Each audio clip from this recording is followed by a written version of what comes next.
সালাম আলাইকুম প্রিয় দর্শক, আমি এই মুহূর্তে আছি গাজীপুর শ্রীপুর পৌরসভার 7 নং ওয়ার্ডের কাছে গরুগুড়া মাস্টার বাড়ির পাশে। এখানে ময়লার যে বাজারগুলো ফালানো হয়েছে আপনারা দেখতে পাচ্ছেন, যে শ্রীপুর পৌর অতিরিক্ত কর যেটা বাড়ানো হয়েছে, অথচ আমাদের নাগরিকরা কি সেবা পাচ্ছে? আপনাদেরকে নিজের প্রমাণ সহকারে আমি দেখাতে চাচ্ছি যে বলা হচ্ছে যে ড্রেন নিষ্কাশনের ড্রেনের ব্যবস্থা করা এবং লাইটিং এর ব্যবস্থা এবং ময়লা পরিষ্কারের জন্য শ্রীপুর পৌরসভার যেগুলো কাজ আমাদের শ্রীপুর নাগরিকরা পাচ্ছে কিনা, এই যে তার প্রমাণ আপনারা দেখতে পাচ্ছেন। অথচ এরকম একটা ঢাকা মহাসড়কের রুটের পাশে এরকম ময়লা কাগজ ফালানো হচ্ছে, যা মানুষের দুর্ভোগ সৃষ্টি হয়েছে এবং দুর্গন্ধ একদম তীব্রতা।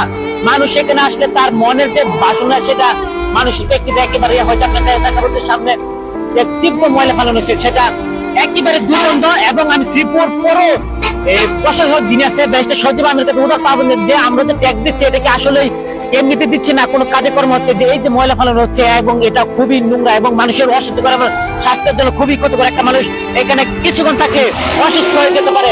আপনাদেরকে দেখাবো যে শ্রীপুর পরে যে অতিরিক্ত করটা বাড়ানো হয়েছে, সেই করটা হচ্ছে একটা মানুষের জন্য 4-5 ডবল বাড়ানো। অথচ আমাদের এই পৌরসভাতে কোনো মানুষ এই কি কাজ আপনারা দেখতে পাচ্ছেন যে সামনে কোনো এত বড় ময়লা বাজার ফানো রয়েছে আপনারা দেখতে পাচ্ছেন। এগুলো হচ্ছে শ্রীপুর পৌরসভা এর উন্নতি আপনাদেরকে দেখাবো, সরাসরি দেখাচ্ছি যে ময়লা বাজার ফানো হচ্ছে গরুগুড়া মাস্টার বাড়ি। এখানে এটা পৌরসভার একেবারে 7 নং ওয়ার্ডে পড়েছে, এটা আপনারা দেখতে পাচ্ছেন এবং মানুষ এদের অতিষ্ঠ হয়ে গেছে।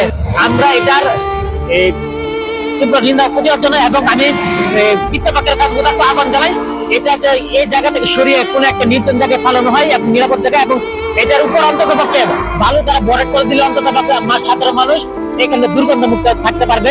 ধন্যবাদ সকলকে। আসসালামু আলাইকুম ওয়া রাহমাতুল্লাহ।